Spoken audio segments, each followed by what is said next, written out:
STEM in Nigeria, how's the journey been so far? Wow, the journey has been really turbulent, but interesting.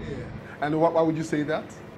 Turbulent because adoption by schools and our policy stakeholders has been mixed. Some people are quite excited about it and understand the concept. And then others are, isn't it what we already do? Why do we need to do this? Why do we need to change or transform how we're going about doing it? So it's been really mixed. So let me ask you this question. Can there be innovation without STEM? No. For us to be able to innovate, we need to have a paradigm shift. All along, what we've been doing is emphasizing theory. We need to have more emphasis on application, relevance to the real world over and over and over. If you look at countries like China and Korea, that's what they do. They make sure their students are immersed in how to apply the knowledge immediately. And it appears that there's this crisis with STEM across the world, particularly in Western Europe and probably the US. Don't you think that's something that's happening here?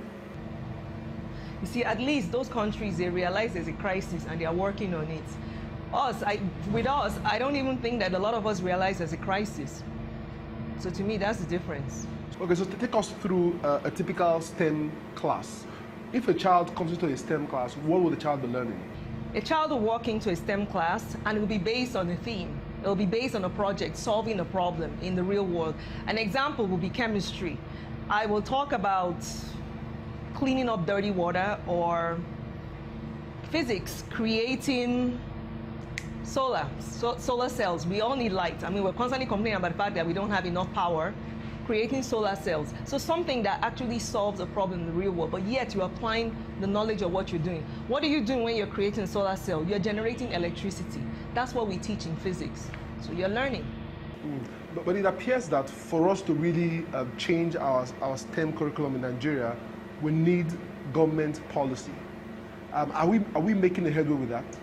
There have been some, how will I say, intervention and some talk about change and working on things.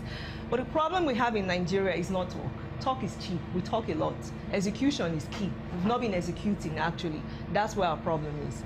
We have had, in fact, I was invited to be a resource person at the talk last year by the Ministry of Education, and we're talking about... Lagos or federal? It was federal. So you see, there is talk, and we're working on...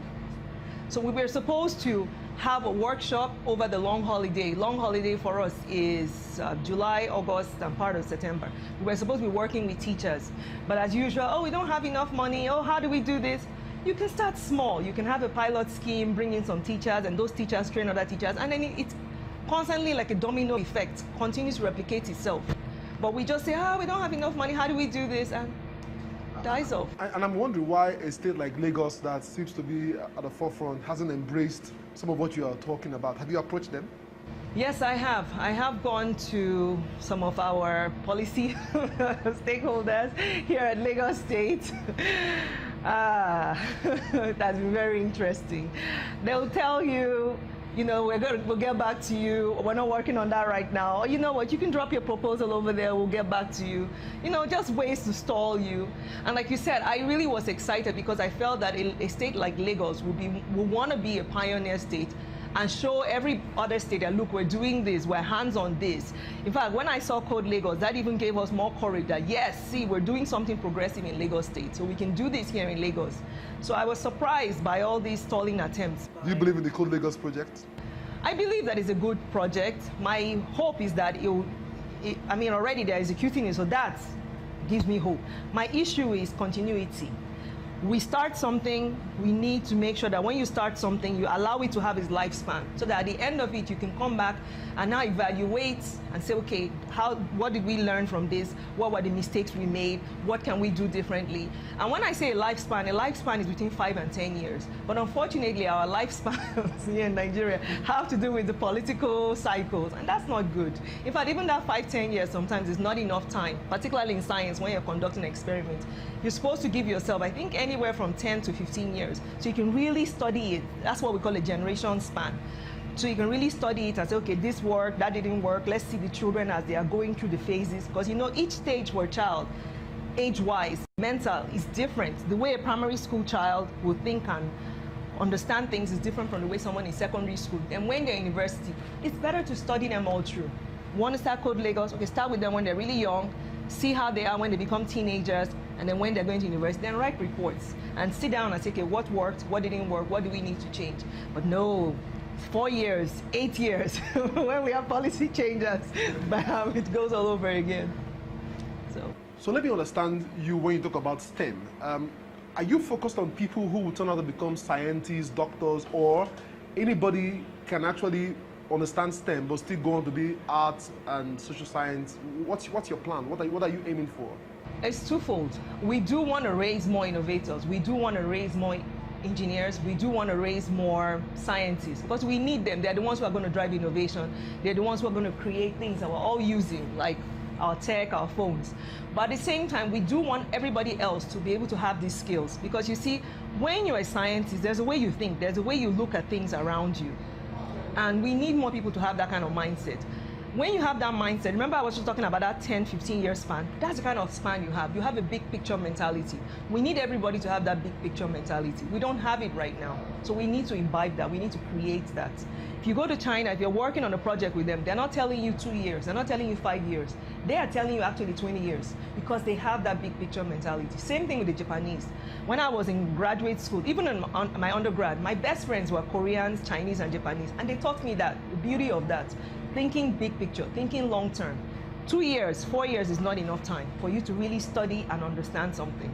And that's why you see our children get frustrated. We started with 6-3-3-4 system. All of a sudden, we now went to 9, what did they call it? 9-3. I mean, they keep changing it. Why? You're working with something, give it 20 years. Let's see, come back, okay, let's revisit, let's do this, let's do that. Give it time.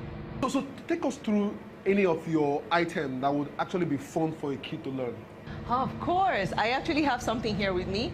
And this is a model microscope. We use it to teach biology, of course, STEM education science. We teach them how to collect samples. You see, a lot of our children, like us, were weaned on CSI, taking samples, checking DNA, finding out who the criminal is. So we teach them that this is fun, just like what they've seen on TV. And that's the model microscope. Use that to view the slides. And these are the slides. And we have some prepared slides here already, and I also teach and demonstrate to them how to collect the samples, just like they see on the shows. The spatula, the scraper, sample kit, the pipette, all these different things. And believe me, they love it. They soak it all up. Yes, they're playing, but at the same time, they're learning. So it's a lot of fun. And this has a way of helping the child to love them. Oh my God, they love it. You see, a lot of our children, unfortunately, do not have hands-on practical experience with this. So when they go and take WAEC, they're giving them answers already, and they're telling them to go back and reverse engineer that and manufacture things for the practical exam. Whereas when they're able to understand how to use this and actually undertake the experiments themselves, it makes sense. Okay, this is what we're learning. They told us about cells. Wow, this is what they really look like.